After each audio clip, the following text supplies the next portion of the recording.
Hello friends, welcome back. आज हम देखने वाले हैं पार्ट नंबर 7। और पार्ट नंबर 7 में हम जो क्वेश्चंस डिस्कस करेंगे, यहाँ पर क्वेश्चन नंबर 200 से लेके 201 से लेके 250 तक, यानी कि 50 क्वेश्चन अभी हम डिस्कस करने वाले हैं। तो यहाँ से जितने भी पार्ट आएंगे एटलीस्ट उसमें आपको 50 क्वेश्चंस देखने को मिलेंगे। और कल से आपको डेली दो दो वीडियोस मिलेंगे, एक सुबह में मिल जाएंगी और एक शाम में मिलेंगी, ताकि इस मंथ में ये सारा कंप्लीट किया जा सके और एक मंथ आपके लिए पास रिवीजन के लिए पूरा रहे कि एक दो बार आप इसको देख भी पाए। तो स्टार्ट करते हैं first question, question number 201, 201 number. पहला स्टेटमेंट है इसमें, pink pages in IUCN red list include critically endangered species and green gases include protected and conserved areas. तो आप जैसा कि देख रहे हैं कि पिंक पेजेस जो होते हैं उसमें क्रिटिकली इंडेंजर्ड आते हैं। Okay, this is the critically endangered, तो ये आपके पिंक वाले में आते हैं। और ग्रीन पेजेस की बात करें तो ये ग्रीन है, तो ग्रीन में आते हैं लिस्ट कंसर्न वाले, इसमें कोई प्रोटेक्टेड या कंजर्व्ड एरियाज वाले नहीं आते। ओके, तो ये लिस्ट कंसर्न वाले हैं, यानी कि अब इनके लिए प्रोटेक्शन के लिए कुछ अलग से स्पेसिफिक काम करने की जरूरत नहीं है, यानी कि इतना अभी पॉपुलेशन है इनका कि अभी टेंशन इनके बारे में नहीं लेने आप। ओके, तो ये ऑप्शन सेकंड है ना, ये आपका गलत हो जाएगी, ये प्रोटेक्टेड में नहीं आते। प्रोटेक्टेड जनरली जो होते हैं ना, वल्नरेबल या फिर इंडेंजर्ड, क्रिटिकली इंडेंजर्ड, इस टाइप के जो होते हैं ये प्रोटेक्टेड में आते हैं। ओके, क्योंकि ये थ्रेटेंड कैटेगरीज के होते हैं। बाकी ये लिस्ट कंसर्न जो है ना, ये थ्रेटेंड कैटेगरी का नहीं होता। तो सेकंड स्टेटमेंट आपका गलत होगा और वन स्टेटमेंट सही होगा, तो ए ऑप्शन जो होगा आपका सही हो जाएगा। तो इस फिगर से और भी आप देख लीजिए कि कौन सी किस कैटेगरी में आता है कलर के हिसाब से। नेक्स्ट क्वेश्चन, इसमें कहा गया है कि national biodiversity authority NBA is a statutory body. Okay, second statement is it looks in issues of convention of biological diversity. तो जैसा कि नाम ही है इसका, नेशनल बायोडाइवर्सिटी अथॉरिटी, तो इसका काम कुछ ऐसा ही होगा कि कन्वेंशन ऑफ बायोडाइवर्सिटी के जो इश्यूज वगैरह होते हैं, यानी कि बायोडाइवर्सिटी से रिलेटेड जो भी इशू उसको देखने का ये काम करते हैं। तो सेकंड स्टेटमेंट तो काफी जनरल स्टेटमेंट हो गया, तो ये सही हो जाएगा। और दूसरा, ये पहला स्टेटमेंट है, ये एक स्टैट्यूटरी बॉडी है, ये भी सही होगा, क्योंकि इसको बनाया गया है biological diversity act, this is biological diversity act 2002 के तहत। तो इसलिए एक स्टैट्यूटरी बॉडी है और ये आता है आपको मिनिस्ट्री ऑफ इन्वायरमेंट के अंडर में। तो डेफिनेटली नाम ही ऐसा, तो बायोडाइवर्सिटी अथॉरिटी है, तो इन्वायरमेंट से रिलेटेड है। बायोलॉजिकल डाइवर्सिटी तो आपको इन्वायरमेंट मिनिस्ट्री के अंडर में आएगा। ओके, तो it is under biological diversity act 2002, इसी स्टैट्यूटरी बॉडी है, तो ऑप्शन सी जो होगा वो सही हो जाएगा। दोनों सही है। अगेन यहाँ पर एक क्वेश्चन है आपका मैप से रिलेटेड, कि ये बताना है कि which of the following countries are landlocked countries. Kyrgyzstan को देखें तो किर्गिस्तान यहाँ पर है, इसके इस तरफ आपको कजाकिस्तान है, इस तरफ आपको उज्बेकिस्तान है, इधर ताजिकिस्तान, इधर चाइना। तो ये है आपका एक लैंडलॉक्ड कंट्री। ताजिकिस्तान की बात करें तो ताजिकिस्तान भी आपको यहाँ पर दिख रहा है, इस तरफ किर्गिस्तान, उज्बेकिस्तान, अफगानिस्तान। ओके, इधर आपको चाइना, तो ये भी लैंडलॉक्ड कंट्री है। उज्बेकिस्तान की बात करें तो उज्बेकिस्तान आपको यहाँ पर पड़ेगा, तो उज्बेकिस्तान भी आपको इधर कजाकिस्तान है, इधर तुर्कमेनिस्तान है, इधर आपको पड़ेगा ये तजाकिस्तान और इधर किर्गिस्तान, तो ये भी एक लैंडलॉक्ड कंट्री है। ओके, और जो नेपाल है ये भी एक लैंडलॉक्ड कंट्री है। नेपाल की इसमें मैप नहीं है, लेकिन आपको पता है नेपाल भी एक लैंडलॉक्ड कंट्री में आता है। तो इस हिसाब से जो ऑप्शन डी होगा ये, कि सभी यहाँ पर लैंडलॉक्ड कंट्रीज के अंडर में आते हैं। Next question, arrange the following in order of abundance in a typical bacterial cell. Okay, तो आपको ये बताना है कि अरेंज करना है इनको ऑर्डर के हिसाब से, कि किसमें सबसे ज्यादा आपको बैक्टीरियल सेल्स मिलते हैं। तो ये जो ऑप्शन होगा, ऑप्शन नंबर बी, ये सही होगा।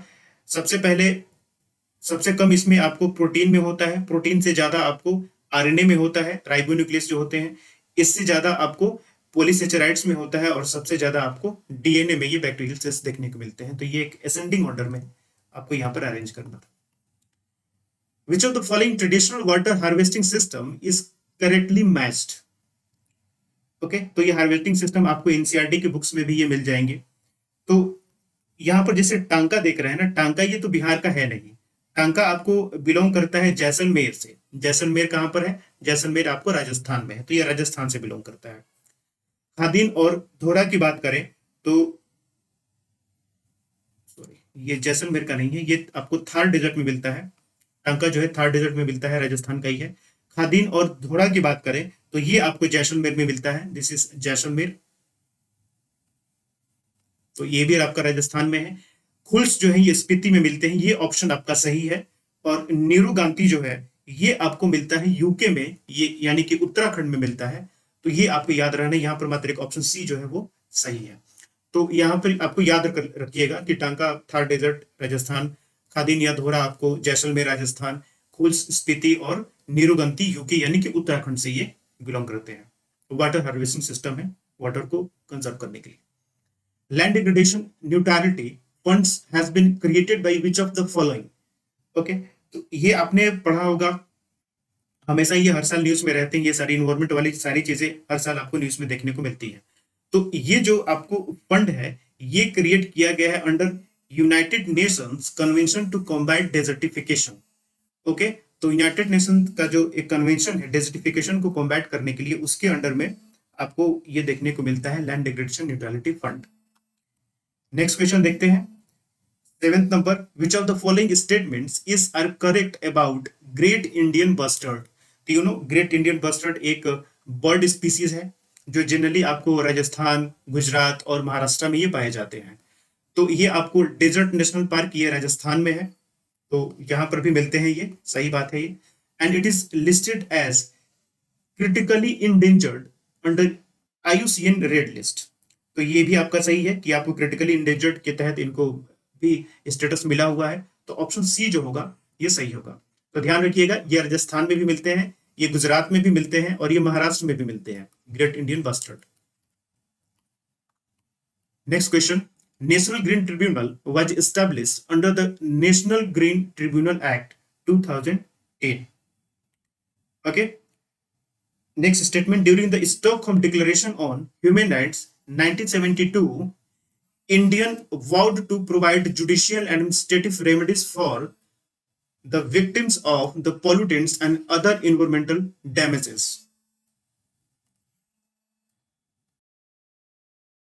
Third statement है, the National Green Tribunal is the first body of its kind that is required by its parent status to apply the polluter pays principle and the principle of sustainable development. तो पहला statement ये कह रहा था कि national green tribunal act आपको 2010 में आया हुआ था और उसके अंडर ही नेशनल ग्रीन ट्रिब्यूनल को बनाया गया है। तो ये जो स्टेटमेंट होगा आपका, ये स्टेटमेंट आपका सही स्टेटमेंट है। ओके और ये आपको थर्ड स्टेटमेंट जो देख रहा है ये एक जनरल स्टेटमेंट है, ओके जो कि पॉल्यूटर पेज प्रिंसिपल और प्रिंसिपल ऑफ सस्टेनेबल डेवलपमेंट के लिए काम करता है। जो सेकंड स्टेटमेंट आप देख रहे हैं, सेकंड स्टेटमेंट ये ह्यूमन इन्वायरमेंट के लिए है, it is not related to green tribunal act and all this things. Okay तो फिर इसमें provide judicial administrative remedies for victim of pollutants and other environmental damage, इसके लिए नहीं है। इसके अंडर ये जो आपको एनजीटी आता है इसके अंडर में ये काम नहीं करता, या फिर इसके प्रोविजंस के अंडर में ये काम नहीं करता। तो ये स्टेटमेंट गलत होगा, तो दो गलत हो जाएगा, तो ऑप्शन सी जो होगा ये 1 और 3 ये आपका सही होगा। है special case of geosynchronous orbit is the geostationary orbit which is a circular geostationary orbit at zero inclination। इसका मतलब क्या? जीरो इंक्लिनेशन का मतलब होता है कि जब वो आपकी इक्वेटर के ऊपर हो तो उसका इंक्लिनेशन जीरो होता है। तो ये कह रहा है कि जियोसिंक्रोनस ऑर्बिट जो है वो जियो स्टेशनरी ऑर्बिट का एक स्पेशल केस है, okay which is a circular geosynchronous orbit at zero inclination. यानी कि जियो सिंक्रोनस जो होता है ये आपको 0 डिग्री के इंक्लिनेशन पर मिलता है, और वही जियो स्टेशनरी जो होता है यहाँ पर थोड़ा बहुत आपको इंक्लिनेशन देखने को मिलता है with respect to equator. Okay low earth orbit is the simplest and most cost effective for the satellite placement and provides high bandwidth and low communication latency. ये सही है। अब इसमें क्या होता है ना कि जो जियो सिंक्रोनस टाइप के ये होते हैं ये जनरली आपको कम्युनिकेशन के लिए या फिर वेदर फोरकास्टिंग के लिए यूज किया जाता है, ओके या फिर इसका डिफेंस वगैरह में भी इसका हम यूज करते हैं, यहाँ से जो इन्फॉर्मेशन मिलता है। ओके तो ये आपका दोनों स्टेटमेंट यहाँ पर सही है, तो जो ऑप्शन सी होगा ये सही हो जाएगा। तो एक बार जाके आप जियो सिंक्रोनस और जियो स्टेशनरी के बारे में पढ़ लीजिएगा। नेक्स्ट क्वेश्चन देखते हैं, विच of the following environmentalist first give the concept of biodiversity hotspot. तो इसमें से किसने बायोडाइवर्सिटी हॉटस्पॉट का ये कंसेप्ट दिया था, पहली बार इसको यूज किया गया था? तो ये है नॉर्मन नॉर्मन मेयर्स, जिनके द्वारा हॉटस्पॉट, बायोडाइवर्सिटी हॉटस्पॉट को का नाम ये दिया गया था। नेक्स्ट 2 से 11, विच of the following statement is correct regarding the monetary policy committee? It decides the RBI benchmark interest rate, यानी कि रेपो रेट वगैरह डिसाइड करने के ये काम करता है, ये बात तो सही है। इट इज 12 मेंबर बॉडी, नहीं, ये तो 6 मेंबर बॉडी है, तो 2 तो यहीं पर आपको गलत हो गया। तो 2 इसमें है, 2 इसमें ये गलत हो गया। 1 और 3, अब पहला तो सही है, तो पहला यही होगा, 3 भी इसका मतलब गलत हो जाएगा। It function under chairmanship of union minister, नहीं, ये तो आरबीआई के गवर्नर के अंडर में काम करता है। ओके, इसके चेयरमैन होते हैं आरबीआई के गवर्नर, तो आपका सिर्फ स्टेटमेंट 1 जो होगा वो सही होगा। सिंपल सा क्वेश्चन था। In the context of mitigating the impending global warming due to anthropogenic emissions of carbon dioxide, which of the following can be the potential site for carbon sequestration? तो carbon sequestration के लिए इनमें से कौन सा potential site है जहां पर कार्बन सिक्वेस्ट्रेशन किया जा सकता है, यानी कि कार्बन को वहां पे एक तरीके से कंपोजिट किया जा सकता है? तो abundant and uneconomical coal seams, depleted oil and gas reservoirs, subterranean deep saline formation. तो ये तीनों ऑप्शन आपको सही हो जाएगा, तो तीनों आपको डी ऑप्शन में मिलेगा, दिस इज जहां पर कार्बन का सिक्वेस्ट्रेशन किया जा सकता है। Next option, sorry, next question 213, which reference to national investment and infrastructure fund, which of the following statement is are correct? कह रहे हैं कि एक नीति आयोग का ऑर्गन है। तो पहली चीज तो ये कि ये नीति आयोग का ऑर्गन नहीं है। National investment and infrastructure fund ये सीबी के अंडर में काम करता है। ओके, और एडमिनिस्ट्रेटिव कंट्रोल इसका मिनिस्ट्री ऑफ फाइनेंस के अंडर में, मिनिस्ट्री ऑफ फाइनेंस, इस इंफ्रास्ट्रक्चर, इस फंड का। और ये फंड जो होते हैं 3 तरीके के फंड है इसमें, master fund, funds of funds and strategic opportunities fund. तो ये दूसरा ऑप्शन सही होगा, तो ऑप्शन बी जो है ये सही होगा। Next question, for election to the Lok Sabha nomination paper can be filed by, किसके द्वारा नॉमिनेशन पेपर फाइल किया जा सकता है, यानी कि इलेक्शन लड़ने के लिए? एनीवन रिसाइडिंग इन इंडिया, नहीं, फॉरेनर जो रह रहा है वो भी इंडिया में रह सकता है, तो इसका मतलब ये थोड़ी है कि वो कर सकता है। Resident of constituencies from which the election is to be contested, ऐसा बिल्कुल नहीं है। दूसरे कॉन्स्टिट्यूंसी का जो रेसिडेंट है वो किसी दूसरे कॉन्स्टिट्यूंसी से भी जाके नॉमिनेशन फाइल कर सकता है। जैसे नरेंद्र मोदी गुजरात के रहने वाले थे, बनारस में जाके इन्होंने फाइल किया, तो ये आपको सही, सॉरी, ये आपका गलत हो जाएगा। एनी सिटीजन ऑफ इंडिया, अब देखिए इसमें एक छोटा बच्चा भी आपको सिटीजन होता है इंडिया का, लेकिन क्या वो लोकसभा की इलेक्शन लड़ सकता है? बिल्कुल नहीं। लोकसभा की इलेक्शन लड़ने के लिए आपके पास एटलीस्ट 25 ईयर्स एज होनी चाहिए, लेकिन उससे कम के भी एज हो तो आप सिटीजन तो है, तो ये तो नहीं होगा ना। तो इसके बाद एनी सिटीजन ऑफ इंडिया, ये ऑप्शन डी जो होगा ये आपको सही होगा। सॉरी, एक minute, any citizen of India whose name appears in the electoral roll of constituencies, ये मैंने पूरा पढ़ा नहीं, ये आपका सही होगा। और एनी सिटीजन ऑफ इंडिया ये वाला गलत होगा, सी वाला ऑप्शन जो होगा ये सही हो जाएगा। इसीलिए एग्जाम में पूरा पढ़ना चाहिए, मैंने भी वो गलती की, ये सही हो जाएगा। Any citizen of India whose name appears in electoral roll of constituencies. हाँ, ये है कि आपको एज बैरियर इसमें है, एज की बात होती है, लेकिन फिर भी ये इसके कंपैरिजन में, डी के कंपैरिजन में ये ज्यादा सही है। Consider following statements, in India Himalayas are spread over 5 states only, only वाला जो होता है ना बहुत खतरनाक होता है।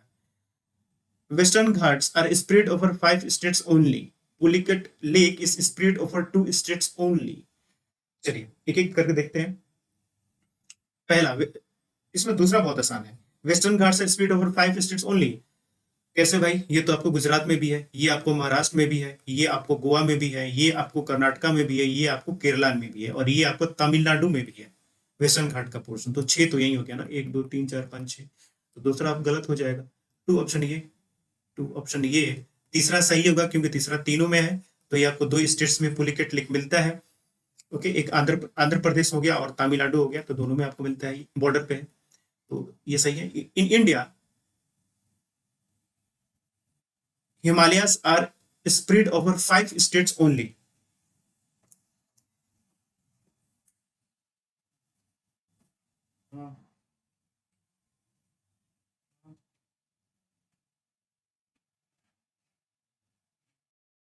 तो इसमें देखिए आपका जेएनके हो गया, इसके अलावा आप अब तो जेएनके एंड जो लद्दाख है ये दोनों आपको यूनियन टेरिटरीज हो गई। तो ये पहले का क्वेश्चन है, उससे पहले का। तो ये आपकी यूपीएससी प्रीलिम्स का ही क्वेश्चन है। तो उस समय जो आपका आंसर की था वो अलग हो जाता। अब ये जम्मू कश्मीर एंड लद्दाख की यूनियन टेरिटरीज हो गई। तो अब स्टेट्स यहाँ पर बात कर रहा है, तो स्टेट्स का कॉन्सेप्ट यहाँ पर अप्लाई होगा नहीं। इसके बाद हम स्टेट्स की बात करें तो आपको हिमाचल प्रदेश हो गया, उत्तराखंड हो गया, इसके अलावा सिक्किम इसमें हो गया, और आपको अरुणाचल प्रदेश भी हो जाएगा। ओके, अरुणाचल प्रदेश, इसका कुछ हिस्सा आपको जो वेस्ट बंगाल और असम का एरिया है उसमें भी मिलेगा। वेस्ट बंगाल एंड असम का एरिया में भी थोड़ा बहुत देखने को मिलता है। पंजाब में भी थोड़ा बहुत शिवालिक का आपको एक्सटेंशन देखने को मिलेगा। ओके, तो इस वजह से ये ऑप्शन जो होगा ना ये आपका गलत हो जाएगा। तो इसमें आपको सिर्फ थर्ड ऑप्शन ही सही है, बी वाला। नेक्स्ट क्वेश्चन देखते हैं। In the election for Lok Sabha or State Assembly, the winning candidate must get at least 50% of the votes polled to be declared elected। नहीं, ऐसा तो कोई हमारे कंसेप्ट ही नहीं है कि हमें 50% से ज्यादा चाहिए, हमें बस बाकियों से ज्यादा चाहिए तो हम जीत गए। 50% इज नॉट क्राइटेरिया, तो ये ऑप्शन आपका गलत हो गया। According to the provision laid down in the constitution of India, Lok Sabha the speaker post goes to the majority party and deputy speaker goes to the opposition. ये होता है, लेकिन ये हमारे कॉन्स्टिट्यूशन में लिखा नहीं गया है, ये हमारे ट्रेडिशन के अकॉर्डिंग होता है। ओके, ये ट्रेडिशन है, पार्लियामेंट्री कन्वेंशन है एक, कि ऐसा किया जाता है, अदरवाइज ये हमारे कॉन्स्टिट्यूशन में लिखा नहीं गया है। तो ये भी ऑप्शन जो होगा वो गलत हो जाएगा, तो this is the D option. Next, the election commission of India is a 5 member body. बिल्कुल गलत बात है, ये तो 3 मेंबर बॉडी है, 1 इसमें है, ये गलत हो गया ये ऑप्शन। इसके बाद union ministry of home affairs decides the election schedule. बिल्कुल नहीं, ये तो इलेक्शन कमीशन डिसाइड करता है जनरल इलेक्शन और बाई इलेक्शन के लिए। होम मिनिस्ट्री का होम अफेयर्स की इसमें कोई रोल नहीं है। तो दो दो ये भी दो गलत। 3 की बात करें तो अब यही सही होगा क्योंकि यही बचा हुआ है। वैसे भी देख लेते हैं। Election commission resolves the dispute relating to split and mergers of the recognised political party. तो ये सही है, थर्ड होगा, सही होगा। Judicial review implies the power of judiciary to pronounce upon the constitutionality of the laws and the executive order। ये सही है वैसे।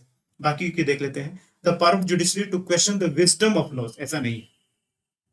विजडम ऑफ लॉज यहाँ पर क्वेश्चन करने का काम जुडिशियल रिव्यू नहीं होता है, लेजिस्लेचर का पावर का वो ये कहें कि आपके पास क्या पावर है क्या नहीं। The power of the judicial to review all the legislative enactments before they are assented to the president. बिल्कुल ऐसा नहीं है। प्रेसिडेंट के साइन करने से पहले वो एक बिल होता है, और बिल जो होता है ना वो कभी लॉ नहीं बनता। वो लॉ तब बनता है जब प्रेसिडेंट उसको साइन करे, जब वो एक्ट बनेगा तब। तो जब वो लॉ ही नहीं बना और वो इम्प्लीमेंट ही नहीं हो रहा है तो फिर जुडिशियल रिव्यू का तो कोई मतलब ही नहीं होगा। The power of judicial review its own judgments given earlier in similar और डिफरेंट केसेस। हाँ, ये एक स्टेटमेंट तो सही है, लेकिन ये जुडिशियल रिव्यू नहीं होता। ओके, तो ये जुडिशियल रिव्यू नहीं होता है। ये आपका ऑप्शन ई जो होगा ये सही हो जाएगा। Which of the following are not necessarily the consequence of proclamation of president rule in state। यानी कि स्टेट में जो प्रेसिडेंट रूल लगाया जाता है, तो इन ऑप्शन में से कौन सा जो है वो नेसेसरी कॉन्सिक्वेंस नहीं है, यानी कि जरूरी नहीं है कि वैसा वो किया जाएगा। ओके, तो इसमें है कि dissolution of state legislative assembly, removal of the council of minister in the state and dissolution of the local bodies. Third वाला तो बिल्कुल नहीं किया जाएगा, तो ये ऑप्शन ये आपका गलत हो गया। ओके, इसके बाद dissolution of the state legislative assembly, ये भी कोई जरूरी नहीं है कि ये किया जाए। तो 1 और 3 जो होगा ये सही हो जाएगा। अब इस हिसाब से आपका 2 जो होगा वो removal of the council of minister in state, ये आपका जो होगा गलत होगा, क्योंकि ये होता है जब प्रेसिडेंट रूल आपका लगेगा तो आपको वहां की जो काउंसिल ऑफ मिनिस्टर्स हैं उनको रिमूव किया जाएगा। तो ऑप्शन ए एंड थर्ड यानी कि बी जो होगा ये आपका सही हो जाएगा। Next question, which of the following is not feature of Indian federalism. तो इंडिपेंडेंट जुडिशरी होती है फेडरलिज्म में, सही बात है। यहाँ पर जो पावर्स का क्लियर डिवीजन भी होता है सेंटर स्टेट में, साथ ही साथ federating units have been given unequal representation in the Rajya Sabha. बिल्कुल है, राज्यसभा में हर स्टेट्स को अनइक्वल रिप्रेजेंटेशन मिला हुआ है, अलग अलग सीट्स मिलती है। It is an agreement among the federal unit, ऐसा नहीं है। जो इंडियन फेडरलिज्म है ना, इसमें स्टेट्स के बीच में एग्रीमेंट नहीं है। ये यूएसए के फेडरलिज्म में ये अप्लाई होता है कि वहां के स्टेट्स प्रोविंस के बीच में एग्रीमेंट है, बट इंडिया में नहीं। तो ये ऑप्शन डी होगा, जो इंडियन कॉन्टेक्स्ट में ये अप्लाई नहीं होता। Next, Chandrayaan first is an orbiter mission having 11 payloads both domestic and international. तो डोमेस्टिक इंटरनेशनल दोनों पेलोड्स गए थे। Chandrayaan second is an orbiter landing and rover mission. बहुत ही सीधा सा ये आपको स्टेटमेंट है यहाँ पे, तो ऑप्शन सी जो होगा इसका ये सही हो जाएगा। नेक्स्ट, लिक्विडिटी ट्रैप क्या होती है? शॉर्टेज ऑफ लिक्विडिटी नहीं है, तो ट्रैप करने वाली बात नहीं है। ट्रैप का मतलब होता है कि हम उस घेरे से बाहर ही नहीं निकल पा रहे हैं जिसमें फंस गए हैं, तो ये नहीं होता है। शॉर्टेज ऑफ लिक्विडिटी नहीं होता है। लिक्विडिटी शॉर्टेज होगा तो पैसा डालिए, उसके बाद लिक्विडिटी खत्म।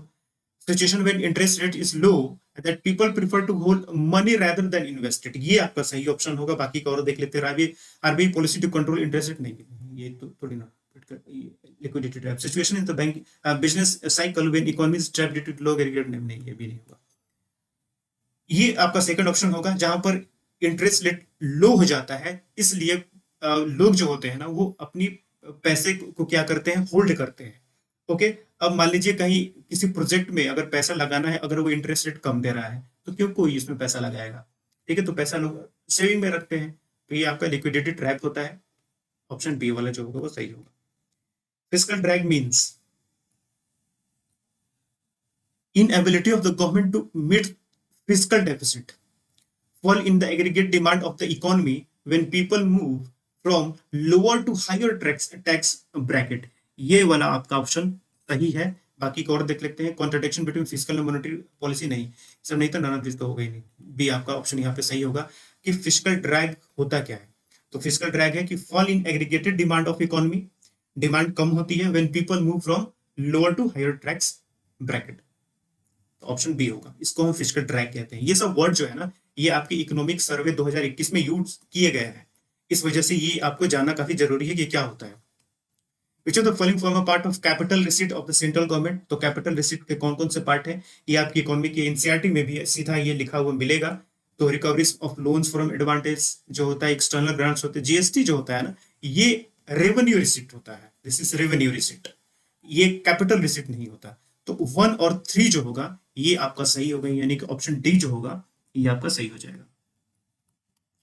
विच of the following represent sources of financing physical deficit, यानी कि फिजिकल डेफिसिट अगर हो रहा है तो कैसे उसको कंपनसेट करेंगे, कहां से पैसा लाएंगे आप? तो मार्केट बोरिंग होता है, स्टेट प्रोविडेंट फंड से भी पैसा लगता है, एक्सटर्नल डेट, बाहर दूसरे कंट्री से भी पैसा लेके आया जाता है, सिक्योरिटीज अगेंस्ट स्मॉल सेविंग्स। तो ये ऑप्शन डी होगा, सीधा सा ये है, सही होगा, यानी कि सारे हो जाएंगे। विच of the following country does not border central African Republic. तो ये सेंट्रल अफ्रीकन रिपब्लिक है।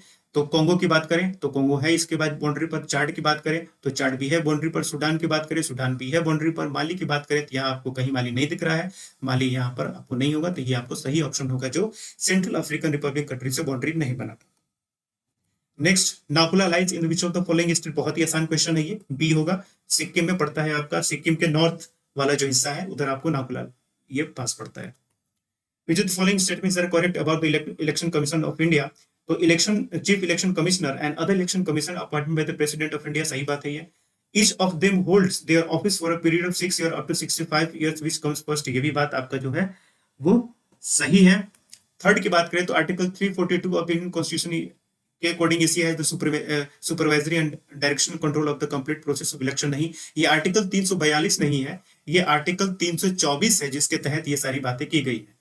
तो ये थर्ड गलत हो जाएगा, तो 1 और 2 सही है, तो ऑप्शन ए जो होगा वो आपका सही हो जाएगा। नेक्स्ट क्वेश्चन, मॉडर्न हिस्ट्री में आपने पढ़ा होगा इसके बारे में। Asiatic society of Bengal was mother institution to Indian museum, geological survey of India and geological survey of India. ये आपने पढ़ा होगा एशियाटिक सोसाइटी ऑफ बंगाल के बारे में। और इसको फाउंड किया गया था जेम्स प्रिंसेप के द्वारा, नहीं, फर्स्ट सही है, दूसरा गलत है। जेम्स प्रिंसेप के द्वारा नहीं किया गया था, इसको फाउंड किया गया था सर विलियम जोन्स के द्वारा। सर विलियम जोन्स के द्वारा इसको फाउंड किया गया था। ये आपके मॉडर्न हिस्ट्री में मिलेगा कि एशियाटिक सोसाइटी ऑफ बंगाल को विलियम जोन्स के द्वारा फाउंड किया गया था। तो ऑप्शन एक सही है, only one. Which of the following statements are correct? Geological survey of India was found in 1916। Geological survey of India headquarter in Dehradun. पहले तो चीज, इसका देहरादून में हेडक्वार्टर नहीं है, इसका हेडक्वार्टर आपको कोलकाता में मिलता है, ठीक है। तो ऑप्शन सेकंड गलत हो जाएगा, और ये 1916 में ये बना हुआ था, यानी कि ब्रिटिश टाइम का ये बना हुआ है, तो ऑप्शन ए जो होगा वन ऑप्शन ये आपका सही होगा। नेक्स्ट स्टार्ट वन इसके और न्यू स्टार्ट के बारे में हमने फर्स्ट और सेकंड पार्ट में भी बात की थी, जब मैंने आपको कहा था कि आपको पढ़ना भी है। जो यूएसएसआर और यूएसए के बीच में ये एक स्ट्रेटेजिक आर्म रिडक्शन ट्रीटी है। ओके, तो बायलेटरल ट्रीटी है जो कि यूएसए और यूएसएसआर के बीच में ये हुआ था। तो ये पहला भी है, अभी इसको रिप्लेस कर दिया गया था न्यू स्टार्ट के द्वारा, जो 2011 में लाया गया था, और ये न्यू स्टार्ट भी 2021 में खत्म होने वाला है। तो इस वजह से ये स्टार्ट वन और न्यू स्टार्ट दोनों न्यूज में रहा था। ओके, तो ये आपका जो दोनों ऑप्शन होगा ये सही होगा, तो ऑप्शन सी जो होगा वो सही हो जाएगा। Aligarh Muslim University was originally established by sir Syed Ahmad Khan. Again modern history में आपको ये मिलेगा as Mohammedan Anglo Oriental college in 1875। Okay, ये सही स्टेटमेंट है आपका, ये आपको मॉडर्न हिस्ट्री में सीधा लिखा गया है। और मोहम्मदन एंग्लो ओरिएंटल कॉलेज को रिनेम किया गया एमयू, यानी कि अलीगढ़ मुस्लिम यूनिवर्सिटी इन 1920 में। ये ऑप्शन भी आपका सही होगा। ये दोनों स्टेटमेंट आपके मॉडर्न हिस्ट्री में मिलेगा, तो सी जो होगा ये सही है। Sundarban mangrove forest lies in the delta on Ganges Brahmaputra मेघना rivers and bay of Bengal. बिल्कुल सही बात है। Sundarban mangrove forest has major area in land and minor area in Bangladesh. नहीं, ये मेजर एरिया आपको बांग्लादेश में पड़ता है, और बांग्लादेश से कम एरिया ये हमारे इंडिया में पड़ता है। तो सेकंड ऑप्शन गलत है, सिर्फ एक सही होगा, this one. Next question, Sundarban mangrove forest जो होता है ये आपको फ्रॉम हुगली रिवर से लेके वेस्ट बंगाल में, और ये बांग्लादेश में बालेश्वर रिवर तक जाता है, ये पूरा एरिया, ये सही है। और इसमें Indian Sundarban were considered endangered in 2020 assessment under the IUCN red list of ecosystem framework. ये भी सही है, तो ये भी न्यूज में रहा था 2020 में, और इंडियन साइड को इंडेंजर्ड के तौर पर बताया गया है इस असेसमेंट में। तो दोनों ऑप्शन सही है, तो both one and second. Next, green tax also called pollution tax, ये भी सही है। इसको इन्वायरमेंटल टैक्स भी कहते हैं। It is a tax levied on the all goods that cause environmental pollution. बिल्कुल सही है, सीधा स्टेटमेंट है ये। According to the proposal, green tax fund in the India are kept in a separate account to help state measure pollution and tackle it. बिल्कुल बात है, ये ग्रीन टैक्स जो पैसा लगता है मेनली इसका काम होता है जो पॉल्यूशन रिलेटेड मेजर्स हैं उनको अप्लाई करना। तो ऑप्शन ए एंड दो, एक और दो दोनों सही है, तो बोध वाला सही हो जाएगा। Which of the following statements are correct? The World Gold Council is the market development organization of the gold industry. It works across all parts of the industry from gold mining and to investment. देखिए, gold world council जो है ना UN का part नहीं है। Okay, ये mainly industry से मिलकर बना हुआ है, जो गोल्ड एरिया में काम करती है इंडस्ट्रीज, उनसे मिलकर ये बना हुआ है वर्ल्ड गोल्ड काउंसिल। और ये सब कुछ देखता है, माइनिंग से लेके इन्वेस्टमेंट तक, गोल्ड में जो भी चीजें हो रही हैं सब कुछ ये देखने का काम करता है। According to WGC, the gold demand in India increase substantially in 2020। अब खुद सोचिए, 2020 तो कोविड वाला समय था, कई महीने तक लॉकडाउन चल रहा था, उतनी शादियां भी नहीं हुई, जो शादियां हुई वो काफी लिमिटेड फैसिलिटीज के साथ हुई। तो 2020 में तो अचानक ये बढ़ ही नहीं सकता ना, बढ़ने का तो सवाल ही नहीं है, आप ऐसे भी सोच सकते हैं। तो ये सेकंड स्टेटमेंट आपका गलत है, फर्स्ट स्टेटमेंट आपका सही होगा। Which of the following states is the highest producer of ethanol? सीधा स्टेटमेंट है, ये आपको न्यूज में रहा था कई बार। इथेनॉल सबसे ज्यादा भी इंडिया में प्रोड्यूस उत्तर प्रदेश के द्वारा किया जा रहा है। Which of the following is not covered under minimum support price? Minimum support price में कोपरा, कॉटन, जूट ये सब आता है, कोकोआ नहीं आता। दिस इज द कोकोआ जो MSP के अंडर में नहीं आता है। Which of the following statements are correct? IMF was conceived in 1944 at the United Nations Bretton Woods conference. सही है। इसका प्राइमरी मिशन होता है to ensure the stability of the international monitoring system. सीधा स्टेटमेंट है, सी सही होगा, ए और दो। यूनाइटेड नेशन हैज 5 ऑर्गन्स, बिल्कुल गलत बात है। प्रिंसिपल ऑर्गन्स जो है इसके 6 है, तो एक गलत हो गया। United Nation security council is charge with ensuring international peace and security, recommending the admission of new UN members to the General Assembly and approving new changes to the United Charter। ये दूसरा सही है, general statement आप पढ़ते भी आए होंगे तो ये आपको कर लेंगे। तो ऑप्शन बी जो होगा केवल 2 इसमें सही होगा। Which of the following passes connect Manali and, सीधा स्टेटमेंट है बारालाचला। जब मनाली से आप ले जाइएगा कभी तो आपको बारालाचला पास बीच में मिलेगा, बाकी ये सब नहीं मिलेंगे। Difu Pass is mountain pass around the area of tri-point border of India, China and Myanmar. कहाँ गया इंडिया चाइना में? India China and Myanmar. Option A जो होगा ये सही होगा। बिल्कुल ऐसे आपको नॉर्थ ईस्ट स्टेट से इधर एकदम म्यांमार स्टार्ट होता है, एकदम यहीं पर है। This is Arunachal Pradesh, this is Myanmar, this is China. ये देखो पास मैप में जाके देखिएगा। Which of the following passes lies on McMahon line? McMahon line it is a boundary between India and China, लेकिन ये इसको अभी कोई मानता नहीं है, डिस्प्यूटेड है। ओके, तो क्या ये है कि which of the following passes through? तो कहाँ से दीपू पास थे? बिल्कुल ये है ना, ये चाइना के बॉर्डर बॉर्डर पर ही है, तो डेफिनेटली ये चाइना से तो पास करेगा ही ना दीपू पास। Fiat money is a government issued currency that is backed by the commodity such as gold। बिल्कुल नहीं, फिएट मनी को किसी कॉमोडिटी से बैक नहीं किया जाता, तो ये ऑप्शन गलत हो जाएगा। फिएट मनी की central bank greater power control over the economy because they can control how much money is printed, ये सही है। फिएट मनी जो सरकार होती है या सेंट्रल बैंक होती है वो उसको इशू करती है। ओके, तो ये आपका ऑप्शन सेकंड सही होगा, फर्स्ट गलत हो जाएगा, तो बी जो होगा ये सही होगा। फिएट मनी के बारे में थोड़ा सा पढ़िएगा।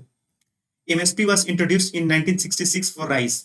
अब देखिए पहली बात 1966-7 इस समय तो ये हुआ था, लेकिन ये जो पीरियड था ना, ये पीरियड था आपके किसका? ग्रीन रिवॉल्यूशन का।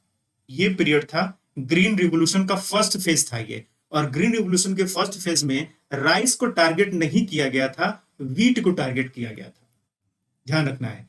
इसलिए राइस के लिए इसको 1966-7 में इसको इंट्रोड्यूस नहीं किया गया था, ये गलत हो जाएगा। MSP is fixed once a year, तो क्या साल में एक बार इसको फिक्स किया जाता है? बिल्कुल नहीं, साल में कई बार इस एमएसपी जो होती है आती है। खरीफ के लिए अलग आती है, उसके अलावा राबी के लिए अलग आती है, और खरीफ और राबी के अलावा जूट वगैरह हो गई, उनके लिए अलग से फिर एमएसपी को बताया जाता है, तो सिर्फ एक बार नहीं होता।